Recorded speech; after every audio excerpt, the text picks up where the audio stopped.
આજથી થોડાક દિવસ પહેલા રાજકોટમાં સુરેશ વડેજા નામના કોળી સમાજના યુવક દ્વારા રાજકોટના ડીસીપી સામે ગંભીર આરોપ કરવામાં આવ્યા હતા.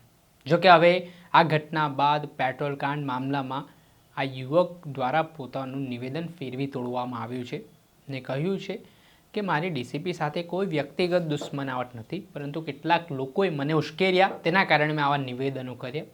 હું મારી ફરિયાદ પાછી ખેંચું છું. તેના મામલે વડગામના ધારાસભ્ય જિગ્નેશ મેવાણીની પ્રતિક્રિયા સામે આવી છે. તેઓ શું કહી રહ્યા છે, વિગતે વાત કરીએ. વૈષ્ણવજન તો તેને કહીએ જે પીડ પરાઈ જાનાને રે. નમસ્કાર દર્શક મિત્રો, નવજીવન ન્યૂઝમાં આપનું સ્વાગત છે. હું છું ફૈઝાન. એ રીતે થોડાક દિવસ પહેલા રાજકોટમાં કોળી સમાજના યુવક સુરેશ વડેજા દ્વારા જે ડીસીપી ક્રાઇમ ઉપર ગંભીર આક્ષેપો કરવામાં આવ્યા હતા. તેઓના આક્ષેપ હતા કે તેમની સાથે અમાનુષી અત્યાચાર છે તે ક્રાઇમ બ્રાન્ચની કચેરીમાં બોલાવીને કરવામાં આવ્યો. અને આ સમગ્ર વાત તેમણે વડગામના ધારાસભ્ય જિગ્નેશ મેવાણીના વિડીયોના માધ્યમથી કરી હતી. આ ઘટના બાદ કોળી સમાજના નેતાઓ પણ મેદાને આવ્યા હતા. ત્યારે કોળી સમાજના કોંગ્રેસના નેતા હોય, આમ આદમી પાર્ટીના નેતા હોય કે પછી ભાજપના નેતા હોય, તમામ સમક્ષ આ કોળી યુવક દ્વારા પોતાનું નિવેદન આપવામાં આવ્યું. જોકે આ ઘટના બાદ હવે જે ડીસીપી ક્રાઇમ બ્રાન્ચ પર ગંભીર આક્ષેપ કરનાર સુરેશ વડેચાએ કહ્યું કે મારી કોઈ પણ પ્રકારની દુશ્મનાવટ જગદીશ બાંગરવા જેવું ક્રાઇમ બ્રાન્ચના ડીસીપી છે તેમની સાથે નથી, પરંતુ કેટલાક લોકો દ્વારા તેમને ઉશ્કેરવામાં આવ્યા અને ઉશ્કેરાટમાં આવીને તેમણે ફરિયાદ કરીને નિવેદનો આપ્યા. જોકે હવે તેઓ તેમની ફરિયાદ પાછી ખેંચે છે. વડગામના ધારાસભ્ય જિગ્નેશ મેવાણીએ જે કોલ આપ્યો હતો 14 તારીખે રાજકોટમાં કોળી સમાજને ભેગા થવાનું આહવાન તેમના દ્વારા કરવામાં આવ્યું અને આ જે પીડિતે જે વાત કરી છે કે મને કોઈ પણ પ્રકારની લડત ચલાવી નથી, તેના કારણે મામલો ગરમાયો છે. ત્યારે જિગ્નેશ મેવાણી આ મામલામાં શું પ્રતિક્રિયા આપી રહ્યા છે, તેઓની લડાઈ અહીંયા સમાપ્ત થાય છે કે પછી તેઓ હવે વધુ આક્રમક બનશે, તે સાંભળો. આપણી સાથે વડગામના કોંગ્રેસના ધારાસભ્ય જિગ્નેશ મેવાણી જોડાઈ ચૂક્યા છે. થોડા દિવસ પહેલા રાજકોટમાં જે પેટ્રોલ કાંડનો મામલો સામે આવ્યો હતો તેમાં પીડિત સાથે તેઓ ખભેથી ખભે મળીને ઊભા હતા, પરંતુ જે રીતે પીડિતે આક્ષેપ કરવાની શરૂઆત કરી છે કે આ ઘટનામાં એવું કંઈક બન્યું જ નથી, તે બાબતે આપણે સીધી વાતચીત કરીએ. જિગ્નેશભાઈ, શું કહેશો? હવે જે પીડિતે એક સમયે ડીસીપી જગદીશ બાંગરવા સામે આક્ષેપ કર્યા હતા તેઓ ફરી ગયા છે. તેઓ કહી રહ્યા છે આ પ્રકારની કોઈ પણ ઘટના બની નથી, મને હાથો બનાવવામાં આવ્યો છે. શું છે મામલો? 3 મુદ્દે કહેવા માંગુ છું. મુદ્દા નંબર 1, તો પત્રકાર સુરેશભાઈએ કુંવરજીભાઈ બાવળિયાની સમક્ષ જે નિવેદન આપ્યું એ ખોટું. ધારાસભ્ય વડગામ મારી સમક્ષ જે વિડીયો મેં નિવેદન આપ્યું એ પણ ખોટું. પૂંજાભાઈ વંશ અને ઋત્વિજ મકવાણા અમારા પૂર્વ ધારાસભ્યોની સમક્ષ જે નિવેદન આપ્યું એ પણ ખોટું. મીડિયામાં 1 to 1 જે બાઇટ્સ આપે, ઇન્ટરવ્યુ આપે એ પણ ખોટા.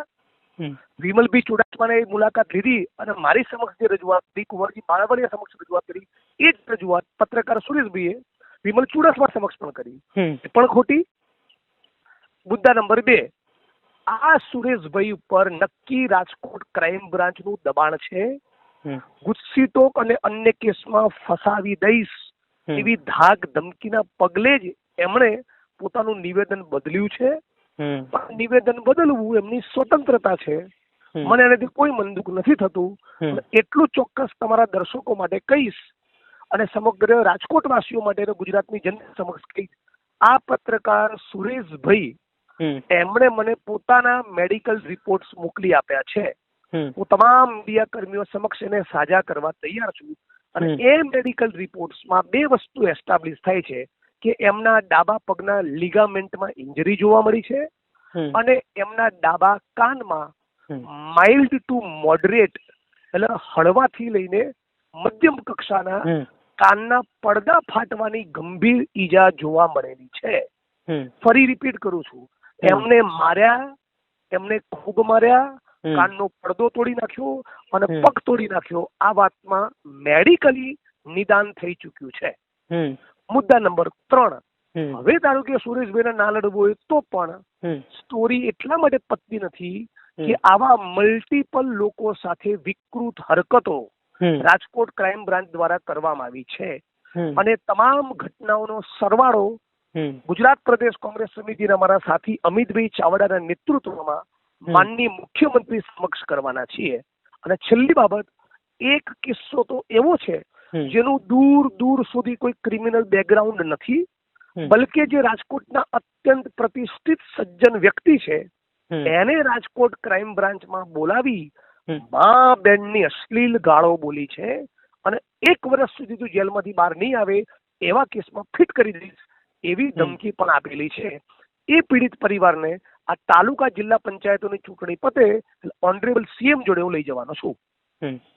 જિગ્નેશભાઈ, એક વાત એવી પણ છે, એવા આક્ષેપો થઈ રહ્યા છે કે જિગ્નેશભાઈનો અગાઉ કોઈ કેસને લઈને આ જગદીશ બાંગરા સાથે ડખો થયો હતો, તેના કારણે હવે આ ઘટનામાં જિગ્નેશ મારો મેવાણી કોઈની જોડે ડખો થાય હું છાતી ખોલીને લડનારો માણસ છું. મને કોઈના બાપની એવી સારાબારી નથી. જગદીશ હોય કે ફગદીશ હોય, હું ખુલ્લે આમ જ લડું છું. આખું ગુજરાત અને દેશ જોવે છે. મૂળ વસ્તુ એ છે કે રાજકોટ ક્રાઇમ બ્રાન્ચમાં આરોપીઓ સાથે પણ આવી વિકૃત હરકતો ના થઈ શકે. હા, આરોપીઓને એની ભાષામાં પોલીસે સમજાવવા જોઈએ. રેપ, ગેંગરેપ, મર્ડર અને ફાઇનાન્શિયલ સ્કેમની અતિ સંગીન ગંભીર મેટરોમાં રીઢા ગુનેગારો સરળતાથી મોં નથી ખોલતા. હું જાણું છું, હું સમજુ છું, પણ એનો મતલબ એ નથી કે કોઈના ગુપ્તાંગ પર તમે દંડા મારો, ઇલેક્ટ્રિકના કરંટ આપો, મુખ મૈથુનની ફરજ પાડો, એના ગુદામાર્ગમાં પેટ્રોલની પિચકારી મારો, મરચું ચોપડેલો દંડો કોઈના ગુદામાં નાખો. આવી વિકૃતિ ગુજરાત અને દેશના આઈપીએસ અધિકારીઓમાં ક્યાંથી આવે છે?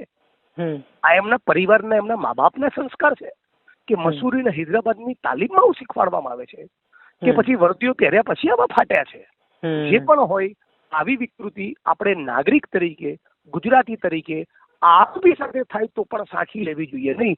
પણ આ કિસ્સામાં તો, આ પ્રકરણમાં તો સંપૂર્ણ બેગુના વ્યક્તિ સાથે પણ જે નિમ્ન કક્ષાની હરકત જગદીશ બાંગરવાએ કરેલી છે એની ઠોસ વિગત સાથે ભોગ બનનાર પરિવાર અને એના સ્વજનોને લઈને અમિતભાઈ ચાવડા અમે ઓનરેબલ સીએમને મળવાના છીએ.